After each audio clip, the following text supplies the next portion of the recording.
Chegou a hora de fazer as contas para o Gavião do Norte.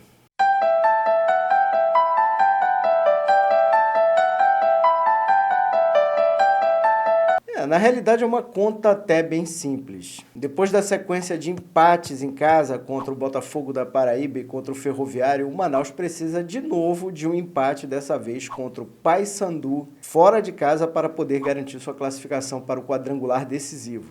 Mas vamos falar desse jogo contra o Ferroviário, que foi realizado nesse final de semana. Poderia ter garantido a classificação do Gavião do Norte de forma antecipada para a próxima fase, mas acabou mesmo no empate em 1-1. Mas antes, é claro, não esqueça de fazer a inscrição aqui no nosso canal. Manaus versus Ferroviário. Manaus apresentou novamente um futebol bem abaixo daquilo que era o esperado. Teve muita dificuldade no setor de criação, e a prova dessa dificuldade está no único gol que o clube conseguiu fazer durante a partida, que foi numa bola parada ali, que é o forte do Daniel Costa, né? Ele mandou para a área e o Richardson acabou mandando contra o Patrimônio.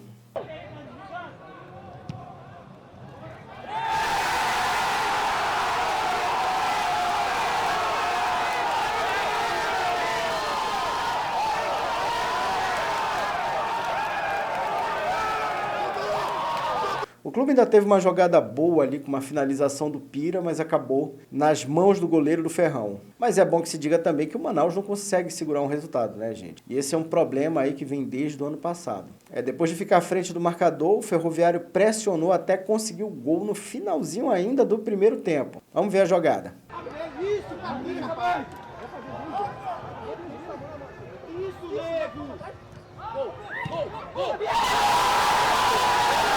Quando se fala desse lance de segurar resultado, me vem muito à cabeça aquele jogo do ano passado contra o 13 em Campina Grande, né? Porque o Manaus tinha acabado de fazer 1-0 com o Patrick e acabou tomando empate logo na jogada seguinte. É de lamentar realmente que o Manaus não tenha conseguido essa vaga de forma antecipada, já que teve 2 confrontos em casa e agora vai ter que viajar para o Pará para conseguir essa classificação. E vamos ouvir o que o técnico Evaristo Pisa falou após a partida. Eu acho que na primeira etapa a gente não estava bem, na minha visão de jogo. Segunda etapa a gente começou muito forte, finalizando, pondo pressão no adversário. Tivemos um lance claro ali, acho que uma penalidade. Talvez não houve uma interpretação ali da arbitragem. Acho que foi bem assintosa o agarra ali dentro da área. Teve a finalização no chão do Pira, que o Rafael fez uma grande defesa, finalização do Douglas. Só que daí o jogo ficou aberto. O adversário também potencializou a mexida ofensiva, eu mexi ofensivamente. Ficou um jogo lá e cá, lá e cá, lá e cá. Buscamos fazer a vitória. Mexi para ganhar o jogo, ele também mexeu para ganhar o jogo. Você corre riscos, né? Talvez demonstre que caiu um pouco o rendimento, porque você passa a correr risco, que você está atacando, você dá o contra-ataque. Ficou um jogo aberto e infelizmente não conseguimos a vitória. A gente lamenta o momento, só que não dá para ficar também se matando em relação a isso, que a gente tem uma semana para trabalhar para buscar a classificação em Belém lá. Acredito que pela pontuação aí um empate nos classifica. Infelizmente não conseguimos hoje. Você se frustra aqui dentro de casa, mas cabeça erguida, cabeça no lugar, trabalho forte e buscar lá em Belém, com todo respeito ao Paysandu, mais um jogo difícil, mas a gente já mostrou que fora de casa, no retorno, a gente saiu forte em todos os jogos. É possível se classificar diante do Paysandu? Sim, é possível sim o Manaus conseguir esse empate. É possível também que o Manaus até vença esse jogo fora de casa, né? Afinal de contas a gente está falando de futebol. E é possível que o Manaus sofra uma derrota também. Só que para o Manaus garantir a classificação depois de uma derrota, ele vai ter que depender do resultado de outras partidas. Aí eu preparei aqui os cenários para mostrar para vocês como ficaria, por exemplo, se o Manaus empatar e todos os outros concorrentes vencerem.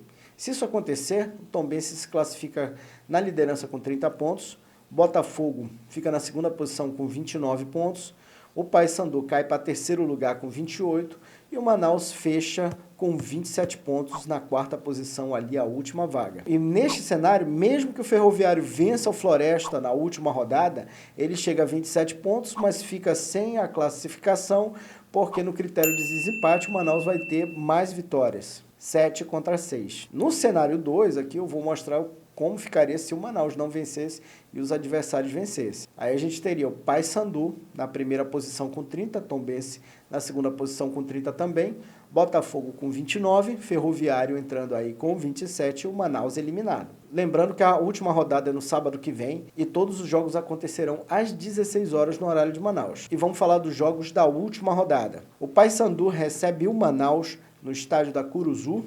No Vovozão, jogo entre equipes cearenses, ali vai ter Ferroviário versus Floresta. No Barradão vai ter Jacuipense contra o Altos do Piauí. No estádio do Arruda, o Santa recebe o Botafogo da Paraíba só cumprindo tabela, já que ele já está rebaixado. E no Raulino de Oliveira, o Volta Redonda recebe Tombense. É isso aí, pessoal, todo mundo na torcida aí pelo Gavião do Norte, mas lembrando aí que o clube precisa dar uma melhorada, né, gente? Precisa melhorar, precisa mostrar mais poder de criação, mais poder de finalização, se quiser, evidentemente, sonhar com um acesso para a Série B. Acho que esses dois últimos jogos, contra o Botafogo e contra o Ferroviário, devem servir, precisam servir de alerta de que o Gavião precisa melhorar. É isso, pessoal, vamos que aqui o esporte não para.